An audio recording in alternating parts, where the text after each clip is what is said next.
evening and welcome. I am Amarachi Ubani. Tonight, for a second time, the Senate rejects nomination of Ibrahim Magu as substantive chairman of the Economic and Financial Crimes Commission. The Senate insists on compelling appearance of Comptroller General of Customs before lawmakers in the upper chamber tomorrow. Nigeria's Foreign Affairs Minister meets with Nigerian residents in South Africa, offers assurances of protection of their rights. And South Sudanese gunmen killed 20 people in attack on Ethiopia's Gambela province. And on business news tonight, Nigerian Consumer Protection Council reiterates its mandate to protect consumers as the world marks Consumer Rights Day. And in sports news, Africa goes to the polls tomorrow in Addis Ababa, Ethiopia, to choose a new president for the Confederation of African Football, CAF.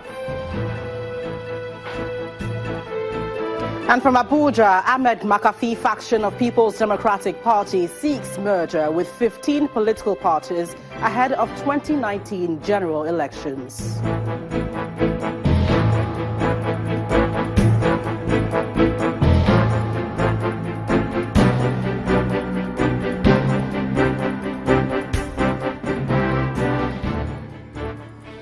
We begin tonight with the Senate's rejection of Ibrahim Magu's nomination as the chairman of the Economic and Financial Crimes Commission for the second time.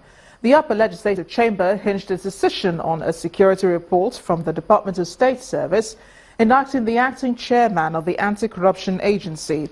The DSS report basically contains the same allegations raised by the DSS in December, which border on the purchase of Mr. Magu's official residence and past record as head of the EFCC's Economic Governance Unit. Our correspondent, Linda Kigby, reports.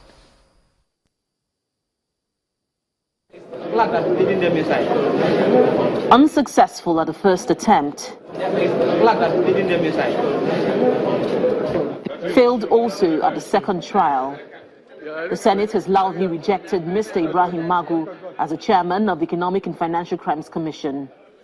President Buhari had sent the nomination of Mr. Ibrahim Magu to the Senate for confirmation a second time after the Senate refused to confirm the nominee the first time because of a security report from the Department of State Services which indicted him on corruption allegations. After this report, the statement made by Senator Shehu Sani may have been a signal to show which way the pendulum would swing. The Ides of March, a very memorable day in the history of the Roman Empire, when Caesar was executed when he came to the Senate. So may the Lord be with you. However, federal lawmakers still questioned Mr. Magu on several issues, namely corruption within the EFCC, unlawful detention of suspects, and the EFCC's disregard for court orders. Things took a turn for the worse for the acting EFCC boss when a federal lawmaker read a security report from the Department of State Service which questioned the integrity of Mr. Magu. In the security report, the DSS is accusing Mr. Magu of allegedly using his position to settle personal scores, maintaining a high-profile private life, and conniving with an individual, Umar Mohammed, to approach clients for possible exploitation, favors, and associated returns. Magu has failed the integrity test and will eventually constitute a liability to the anti-corruption drive of the present administration. The acting EFCC boss, in turn, questioned the credibility of the second security report from the DSS. There were two of such reports submitted to this office by the same law enforcement agency. Two different reports, the same day, about the same people. That goes to tell you the credibility of such an institution. The explanation by Mr. Magu appeared not to satisfy the lawmakers, and when the question was put forward, Mr. Magu's journey to become the next EFCC chairman was dashed. However, former Senate leader Alin Dume has some reservations about the second security report from the DSS. The issue of letter from DSS has been raised. I have two letters here. None of them is addressed to you. One is addressed to the clerk, one is addressed to the national SA. That is what has been done. If there were 2 letters written to the clerks, I would totally agree with what you are saying. 1 letter was written to the clerk, 1 letter was written to the advisor to the National Assembly. Now, yesterday, the same agency referred to one of the letters. I think if there was any ambiguity beforehand, that has been there. But as you rightly said, this is a matter that we have ruled about. And I think it's important for us. We should not rubbish an institution. Some lawmakers who spoke to Channels Television explained their reasons for rejecting Mr. Ibrahim Magu as EFCC boss. When he appeared today, questions taken from those key issues that the DSS talked about were, read to the nominee by different senators in different forms. And to the best of my knowledge, he has not done justice to those questions. Attention will now be shifted to President Buhari to see how he would respond to the rejection of his nominee for a second time by the Senate for the position of EFCC chairman. Now, this is because in a letter which President Buhari wrote to the Senate renominating Mr. Magu in January this year, he cleared him of any wrongdoing. Linda Akibe, Channels Television News. Meanwhile, the senior advocate of Nigeria, Mr. Femi Falana, has criticized the Senate's rejection of Mr. Magu's nomination as the EFCC chairman.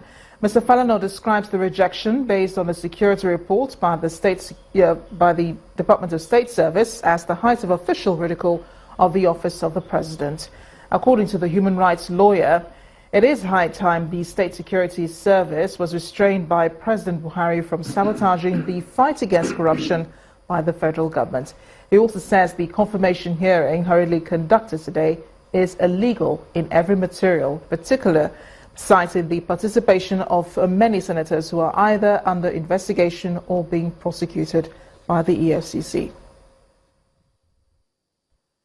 Staying with the Senate, the lawmakers are threatening tough action to compel the Comptroller General of the Nigeria Customs Service, retired Colonel Hamid Ali, to appear before them. The Senate today resolved to issue arrest of warrant on him if he fails to honor their summon tomorrow, March the 16th.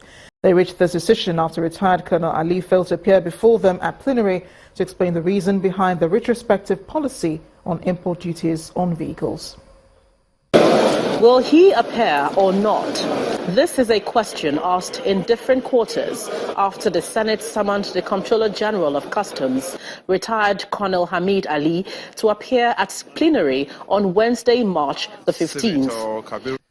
The answer came some minutes into Wednesday's plenary session as Senate President Bukola Saraki reads a letter from the customs boss sent on Tuesday evening to him.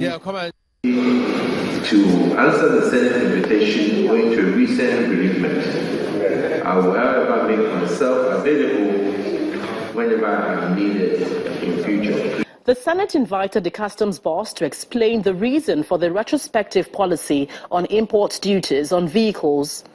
The proposed policy, which would see customs officials check vehicles for evidence of payment of import duties, was condemned by the Senate. Although the Customs Service has put the proposed policy on hold, these lawmakers insist that he must appear before them, and they are ready to use the constitutional means available to them to ensure he honors the invitation. Senate, in accordance with Section 89 of the Constitution of the Federal Republic of Nigeria 1999, as amended, resolved to compel the Comptroller General of Customs to appear before the Senate on Thursday, 16th March 2017, in plenary at 10 a.m. The Senate went on to approve the recommendation of Senator George Sekibo. So my suggestion is this. Instead of just coming through oratory adoration and making statements, maybe perhaps we may be calling him names or all that, our duty is to direct him to come. If he refuses to come, we issue a warrant and compel him to come. Senate spokesman explains the consequence of disobeying the directive of the upper legislative house. Definitely, the meaning is that we have given him 10 o'clock. That is when such warrant will not be invoked. Meanwhile, the senior special advisor to the president on National Assembly matters, Senator Ita Enang, told Channels Television that the Customs Comptroller General would appear before the Senate on Thursday, March 15th. Joining me now to discuss further these issues is Senior Advocate of Nigeria, Dr. Paul Ananaba. Thank you for joining us on the News at 10. Thank you, Amachi. I know you already have an opinion on what happened at the Senate today, so let's hear it. Well, there are two sides to it. I consider the fact that the Senate has a duty under the Constitution to perform. And the Constitution envisages that presidential nominees, including that of EFCC chairman, should pass through Senate screening. And the Senate, in that case, has to decide one way or the other. Now they have rejected the chairman of EFCC twice. That is on one hand. Now, on the second hand is this nomination is coming from the president. And it is necessary that the president is given some degree of respect, particularly when he feels that this particular nominee should be sent a second time. And at the second time, particularly a Senate dominated by APC. Especially as he has sent a letter to the Senate in January clearing Magu. So, but a greater concern for me, and I think for many Nigerians, is the security report being talked about is from DSS, which is also under the presidency.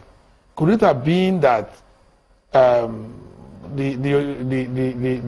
report of the DSS was hidden? Why is it that it now shows up in the Senate after the president has said, I've cleared this and that? So this is part of the problems we are facing in the country. If you look at it, if it was not the chairman of EFCC, and it was just another Nigerian, perhaps more issues would have arisen. It shows also, to some extent, that perhaps the DSS is independent, working on their own. Otherwise, there should be a collaboration between the EFCC, the ICPC, the DSS, the police, and all these agencies, because they are in the forefront of the war against corruption. So some of the senators, before I round up, also who are shouting, crucify him, are likely to be senators that are either being prosecuted by EFCC or are likely to, or in the process of being investigated. So what options are now available to the president concerning the confirmation? Well, the president may have to look at the nomination again, and if he feels strongly that he needs to renominate the chairman of EFCC, he will go ahead and renominate him, because there is no particular number of times the law states that you can bring forward a name. But on the converse, the president may look at it and say, I don't want to continue this table tennis with the National Assembly. Maybe I will look for someone else. Let's talk about the customs DG who's supposed to appear before the Senate, who's been summoned to the Senate tomorrow, and he's supposed to wear his uniform, which has been, a bone of contention between him and the Senate. Explain to us the legal issues concerning this. Is there any? Well, if you look at the laws regulating customs, there is no requirement of strict requirement that the Controller General must wear a uniform. I've looked through the laws, but if you look at the issue from the point of whether Controller General of Customs is a rank or an office, then we may begin to understand it better. And I give an example. At some point in customs, beginning from Ayodele Dion, who was the first Nigerian head of customs, they answered different names. They were either directors, or at some point we had a sole administrator, who was the Major General Ango, going to history. And then from Bello, we started having Controller General. Now, if you have Controller General it sounds like a rank, Inspector General, Control General of Immigration. So when it is a rank, it will have a dress code, at least for public appearances. And he has to abide. So by I don't the think dress that it's one of the problems that we should allow to distract Nigerians today. The man is doing a good job. He should continue his job, but at least for the sake of peace in the country, which the president, who is coming from ill health now, shouldn't be exposed to at this point. Thank you so much for expressing your thoughts with us here on the News at 10. Dr. Paul Ananaba, Senior Advocate of Nigeria. Now in part two, after the break, the Federal Executive Council approves creation of Nigeria Industrial Policy and Competitiveness Advisory Council to be headed by Vice President Yemi Osinbajo. Do join us again.